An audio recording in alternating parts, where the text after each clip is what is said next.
Yo, it's your boy eBay Fight Predictions in the building. I'll be breaking down Kevin Holland versus Alex Oliveira. Really, really great fight in the welterweight division. It's funny that we're here, but now we're here. I really thought Kevin. I remember Kevin when he was scheduled to fight Daniel Rodriguez. I think, maybe on the Tyron Willie Gilbert Burns card, they were scheduled for that fight. I think D Rod ended up fighting like Gabe Green or something like that. He was scheduled for that, and he was supposed to make his welterweight, I think, debut in the UFC. He's fought at welterweight before, I think against Jeff Neal, right? He has a win over Jeff Neal, and he has some good wins. Jacare Souza. He's beaten some legit guys, but at 170, I thought it was never gonna happen. I thought he had a legit home at middleweight, and it didn't go his way. I'm not gonna be like, I feel bad for him, because I did predict the fall of Kevin Holland. I thought, as much as I like the kid, I saw some holes, man. One of the first fights I really saw of this kid was him versus Brendan Allen. Actually, it wasn't the first fight, obviously the Thiago Santos fight, but I did see him fight, my boy, all in, and I saw what Allen did to him.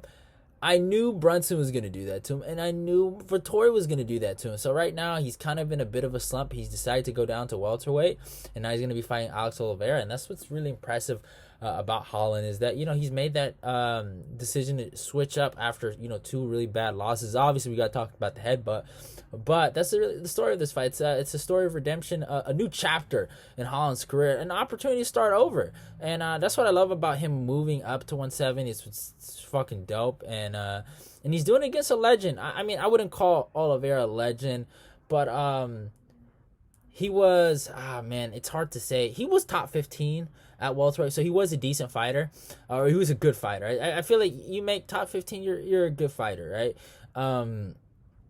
But I feel like at this moment right now, he's just not as good as he used to be, and it's hard to say this, man. I'm trying to be really nice. He was an entertaining fighter at his best, and he always made us like enjoy the fights, man. His fight with Yancy Medeiros was crazy. Right now he's at, I feel like he's at the end of his rope. I feel like he got a good solid year out of him. I really do. I think he can win. He can still win some fights, and he can potentially win this fight here. But he's on a bit of a slump. Both guys are on a bit of a slump, so it's really hard to judge both of them right now. But I would say, out of both of them, I would say Oliveira is way more cowboy, is way more war torn, and has fought so many guys. But yeah, we obviously got to look at the stats and see where these guys are ranked. I think Holland is probably at 15 at middleweight. Pretty sure. I'm pretty sure. Yeah, he is at number 14, and obviously Alex Oliveira is not ranked. So he used to be ranked a long time ago. I think he was actually recently ranked when he fought Gunnar Nelson.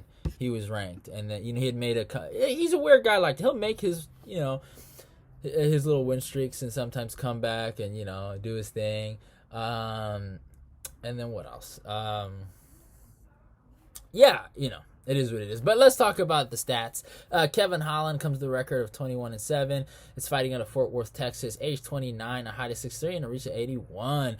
Oliveira, 22-11 and 1, has one draw. Age 34, a height of 5'11", and a reach of 76.5. So we see it right here. Both guys kind of match up pretty decently. Obviously, Holland with the big reach advantage by 5 inches, actually. He is a little taller than him by 4 inches. So, but Oliver's a pretty long guy. Obviously, Kevin's going to look huge. I want to see what the weight cut does do to Kevin. But Kevin, he's fought big guys and strong guys. And he's fought really, really good guys, man. He's fought really good guys, and he's beaten some of the best dudes. Man. Real talk. Has that win? Some people argue with it, but he had a really good performance against Thiago Santos. I remember that fight. He has a win over Gerald Meerschaert, which is aged pretty well. Obviously lost to Brendan Allen, the GOAT. He does have a win over Anthony Hernandez, which is a decent win. Juanqui Buckley, Darren Stewart, Buckley win is actually kind of aging pretty well, and then the Charlie Ontiveros win. Darren Stewart and Charlie Ontiveros, I'm pretty sure not in the UFC anymore.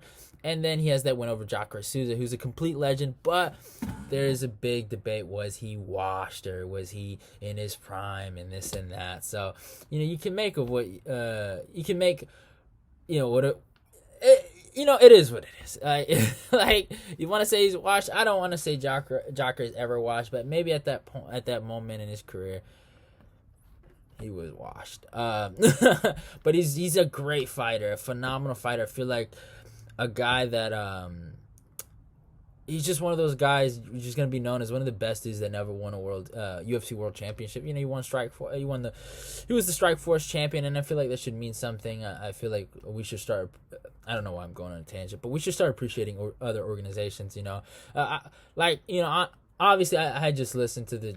I don't want to talk. I don't know why I'm talking about this, but I'll say my piece. I was listening to Jamal Hill talk about the Johnny Walker situation, and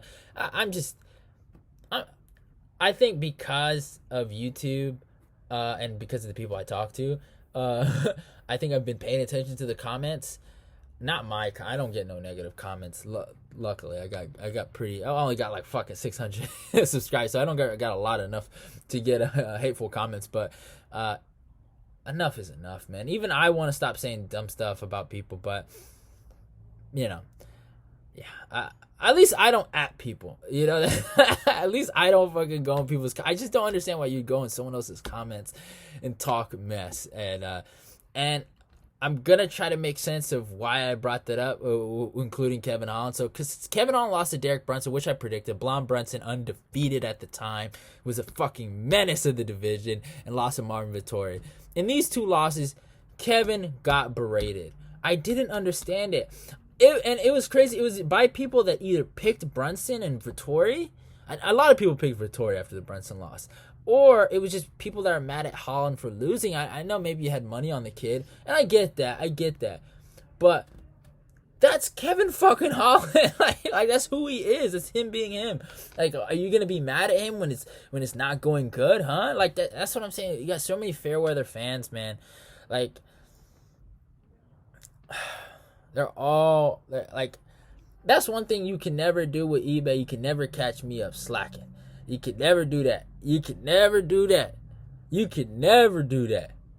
All right, you can never do that. I stick by my guys.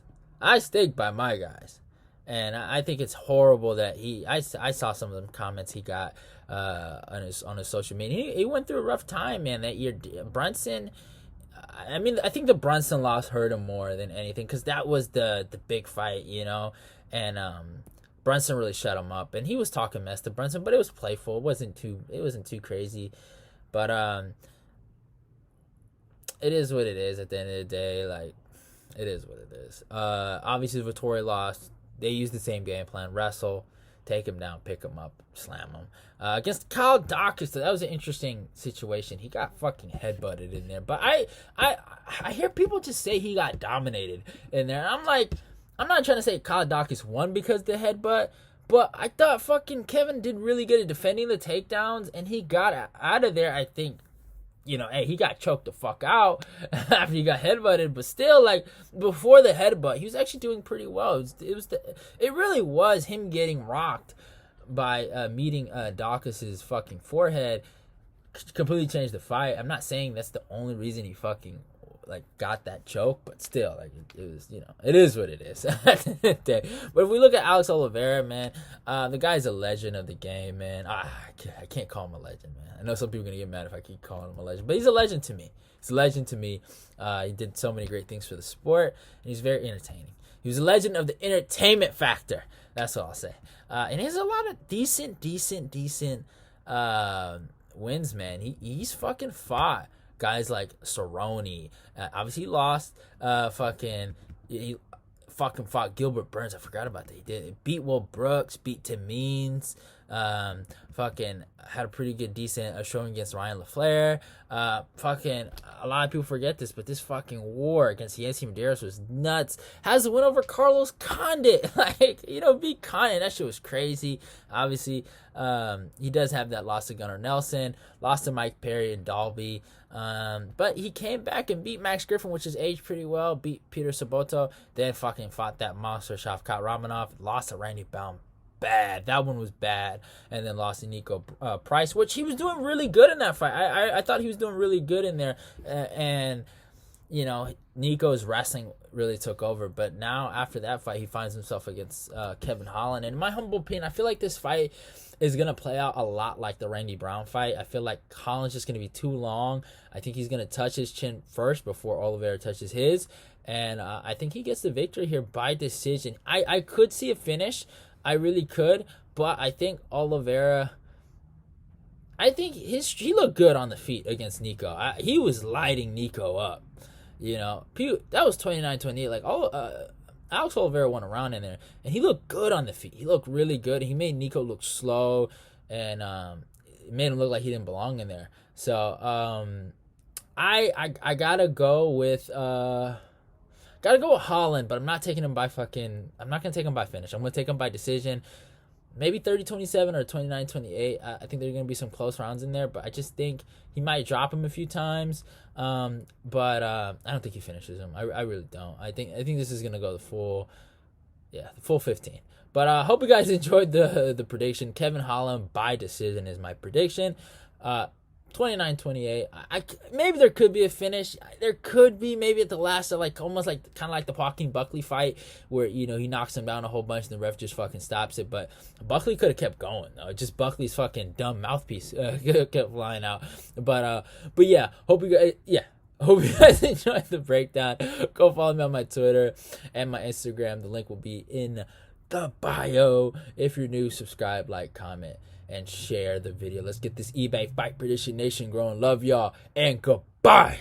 Look,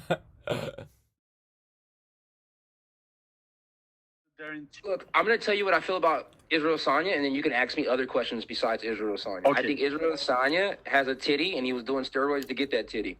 All right, next question. Hey guys, I don't want to talk about Israel Adesanya. Then everybody's going to view me as the bad guy because I'm up here telling you guys are nuts for riding his dick so damn hard. Stop riding his dick.